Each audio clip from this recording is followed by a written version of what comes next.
CNN Michael Avenatti saw a youth basketball coach merely as an opportunity to make millions of dollars and tried to «shake down» Nike, prosecutors said during opening statements at his federal trial on Wednesday. When the defendant looked at the coach, he didn't see a client to help, he saw dollar signs, said Assistant U.S. Attorney Robert Sobelman. Avenatti, best known for representing Stormy Daniels in her lawsuit against President Trump, is on trial for allegedly threatening to publicly accuse Nike employees of improper and illegal conduct unless the company paid him up to $25 million. Jury selection begins in Michael Avenatti's trial for allegedly trying to extort millions from Nike. Prosecutors said in court that Gary Franklin, coach of youth basketball team California Supreme, asked Avenatti for help last year after Nike did not renew his team's sponsorship deal after the company had him make illicit payments to the families of top high school basketball players.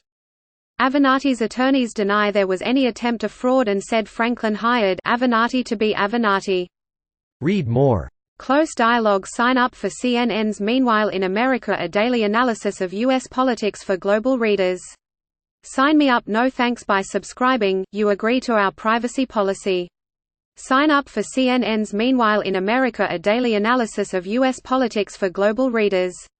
Please enter above. Sign me up. No thanks. By subscribing, you agree to our privacy policy.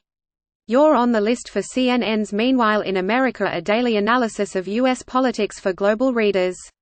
Close dialogue. Now it's true that Mr. Avenatti is brash. He's aggressive, sometimes he's offensive. But that's not what we put people in prison for, defense attorney Howard Srebnick told jurors. Prosecutors, this is a case about a shakedown. Avenatti threatened to make the allegations against Nike public, hurting the company's financial value and reputation, unless they agreed to pay his client $1.5 million and agreed to pay him up to $25 million for an internal investigation of the allegations, Sobelman said. When he approached Nike, he told them they had to hire him and Mark Geragos, a prominent defense attorney, for the investigation. The company would pay them $12 million right away, and $25 million if they actually did some work, Sobelman said. If Nike hired another firm, they would have to pay the two lawyers double what the other firm charged, the prosecutor added. This is a case about a shakedown, Sobelman told jurors in his opening statement.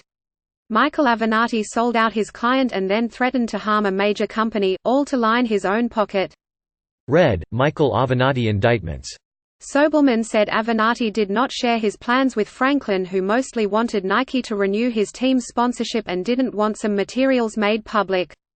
But Avenatti was actually acting on his client's wishes, Srebnick said. The defense said Franklin wanted a settlement and an investigation so they could have justice. Franklin's goals for Avenatti were to determine whether Nike's executives had gone rogue, or if the misconduct was the result of a company policy, if Nike tolerated workplace bullying, and if Nike Youth Basketball was guilty of a variety of illicit activity. This wasn't extortion, this wasn't fraud. That was litigation. That's exactly what it was, Srebnick said. It was done in the spirit of getting the client what the client wanted. Prosecutors said Avenatti tried to extort Nike because he was deeply in debt and owed a ton of money. Defense says Nike didn't want the truth coming out. Avenatti had the platform to expose Nike because he was the highest-profile lawyer of the time with 800,000 Twitter followers and numerous TV appearances, his attorneys said. Nike's internal and external lawyers were on red alert, Srebnick said, and wanted to set up Avenatti by asking for a specific dollar amount to settle during their third meeting. Their mission was to contain Mr. Avenatti, Srebnick said. Nike was worried about the truth coming out. Avenatti proposed a $22.5 million settlement, which Srebnick said, would have not barred Franklin from talking to government investigators and he would have had to sign off on. Nike's outside attorney, Scott Wilson, testified Wednesday in court and described the meeting with Avenatti and Geragos.